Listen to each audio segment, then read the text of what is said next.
អូនស្រឡាញ់បង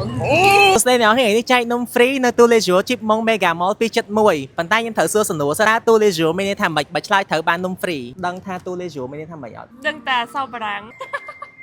love you មានន័យថាខ្ញុំស្រឡាញ់អ្នក តែបើយើងនិយាយទៅសង្សារយើងថាម៉េច បើឯនេះ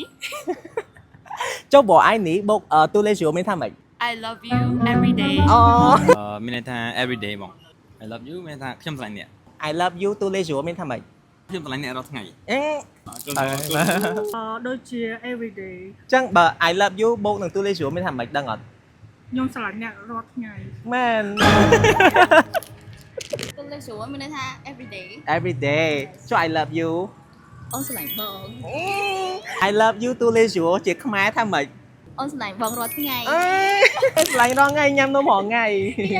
រៀងរាល់ថ្ងៃ I love you បងស្រឡាញ់អូន វ៉ាវ I love you បូកនឹងទូលេជូមានន័យថាម៉េច ស្រឡាញ់គ្នារាល់ថ្ងៃលោកយើងចឹងណាបង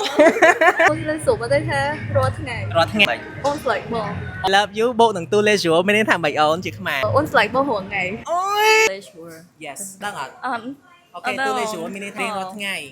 ចុះអនឡាញដឹងពី I love you មានន័យថាម៉េចអត់ I love you Yeah ខ្មែរខ្ញុំស្រឡាញ់អ្នក I love you បូកនឹងទូលេជូមានន័យថាម៉េច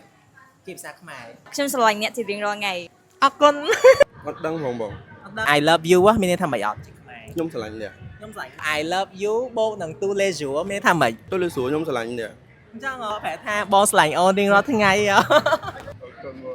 ចឹងទូលេជូបានបើកសាខាថ្មីមួយទៀតនៅជីបម៉ង Mega Mall 271អ្នកនរគ្នាកុំភ្លេចទៅលេងឲ្យសោះជាមួយនឹង promotion ថ្មីដែរទិញ slide cake តែមួយទៅទទួលបាន2អ្នកនរគ្នាហើយសម្រាប់នំនៅទូលេជូវិញគឺឥឡូវមានការ update ខ្ជូជូជាខ្លាំងនេះដូចនំនេះអណ្ដើកអីអូយក៏ខ្ញុំឃើញហើយហ៊ានញ៉ាំអ្នកនរគ្នាព្រោះខ្ជូតពេកចង់ទិញតែឲ្យក្មេងៗអូខេចឹងតែប៉ុណ្្នឹងឯងអ្នកនរគ្នាវីដេអូថ្ងៃនេះបាយបាយ